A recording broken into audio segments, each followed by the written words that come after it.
Zara spends almost nothing on advertising. Zero celebrity endorsements. No Super Bowl commercials. No billboards. In an industry where brands spend 5 to 7% of revenue on marketing, Zara spends less than 0.3%. And yet Zara's parent company, Inditex, is the most valuable fashion company on earth, worth more than Nike, H&M, and LVMH fashion division. Zara didn't play the fashion game. It rewrote the rules entirely. And it all starts with a supply chain so fast it makes Amazon look slow. Amancio Ortega grew up poor in northwestern Spain.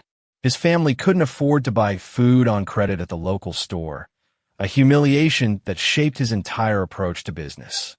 At 14, he dropped out of school and got a job at a shirt maker. By his 20s, he was making bathrobes and lingerie in his living room with his then-wife. In 1975, Ortega opened the first Zara store in A Coruña, Spain. The name was actually his second choice. He wanted to call it Zorba after the film, but a bar 2 blocks away already had that name. So he rearranged the letters he'd already made for the sign and got Zara.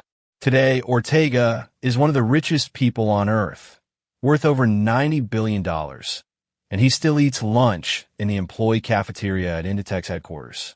He's also one of the most private billionaires alive. There are fewer than a dozen public photos of him. He's never given a television interview. The traditional fashion industry works on a seasonal model.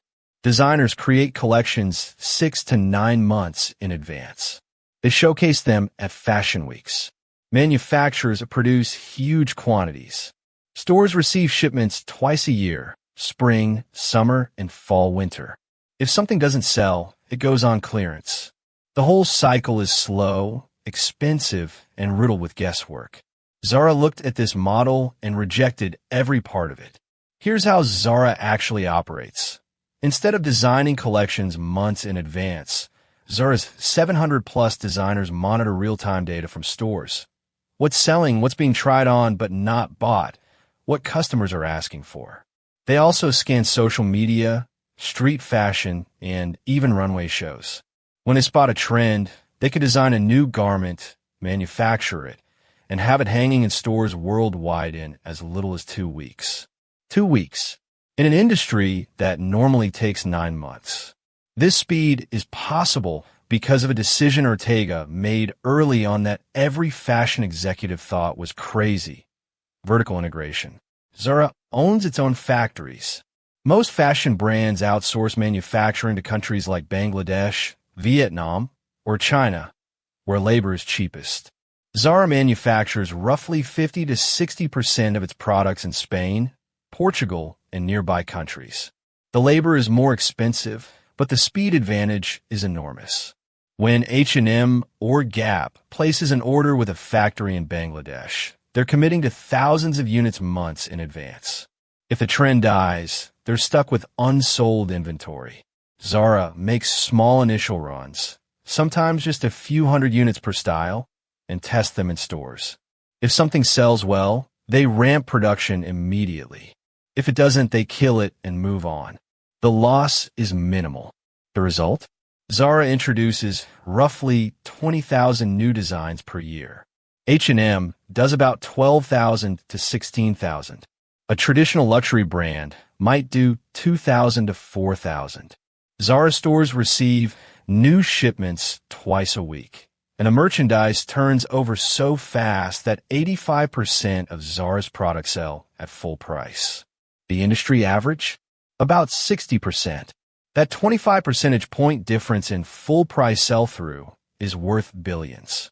This creates a psychological effect that's incredibly powerful. Artificial scarcity. Zara customers know that if they see something they like, they need to buy it now. It won't be on sale next month. It'll be gone entirely, replaced by something new. This eliminates the "I'll wait for the sale" mentality that kills margins at other retailers. Zara customers visit the store an average of 17 times per year. The industry average is 3 to 4 times. Every visit is a new experience because the inventory has changed since last time. The store itself becomes the marketing. And this is why Zara doesn't need advertising. When your store changes every 2 weeks and customers visit 17 times a year, the physical store is a better marketing channel than any billboard or Instagram ad. The money other brands spend on advertising, Zara spends on prime real estate instead.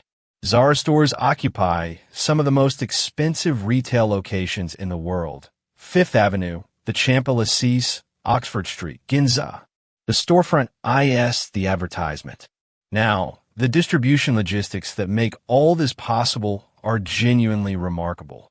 Inditex operates a centralized distribution model from its headquarters in Arteixo, Spain. Every single Zara garment in the world passes through a handful of massive distribution centers in Spain. Items are sorted, packed, and shipped to stores worldwide. European stores receive shipments within 24 hours. Stores in the Americas and Asia within 48 hours. The central distribution center in Arteixo is connected to the factories by a network of underground tunnels with high-speed rail systems that move garment from factory to warehouse automatically. It sounds like something out of a Bond movie, but it's real, and it allows Zara to move 2.5 million garments per week through a single facility. The financial results speak for themselves. Inditex, which also owns brands like Massimo Dutti, Pull & Bear, and Bershka, but Zara is 70% of revenue, generated over 36 billion euros in revenue in 2023 with net profit margins of roughly 14%. For context, H&M's net margin is about 4 to 6%. Gap's has been near zero or negative. Zara's profitability in fashion is almost unheard of. Amancio Ortega became the richest person in the world briefly in 2015 and 2017, surpassing Bill Gates, largely on the back of Inditex's stock performance. A man who started making bathrobes in his living room built a company worth more than all but a handful of firms on Earth. So what can we learn from Zara's rule-breaking strategy? Lesson 1. Speed beats perfection. Zara doesn't make the best clothes. They make clothes that are good enough, fast enough, and relevant right now. In any rapidly changing market, the ability to respond quickly is worth more than the ability to plan perfectly. By the time your competitor's 9-month forecast arrives in stores, the trend has already passed. Lesson 2. Own the critical path. By vertically integrating manufacturing, Zara controls the one thing that matters most: speed to market. Outsourcing saves money but surrenders control. In any business, identify the part of the value chain that creates your competitive advantage and own it, even if it costs more. Lesson 3. Let the product be the marketing. Zara proves that if your product changes constantly and customers have a reason to visit regularly, you don't need to shout. The best marketing is a product people can't stop talking about. Advertising is what you pay for when your product can't speak for itself. A man who grew up too poor to buy groceries on credit built a $90 billion fortune by making fast, cheap fashion and refusing to advertise it. Zara breaks every rule in the textbook, and it works. If you want more stories about unconventional strategies that print money, subscribe. New breakdowns every week.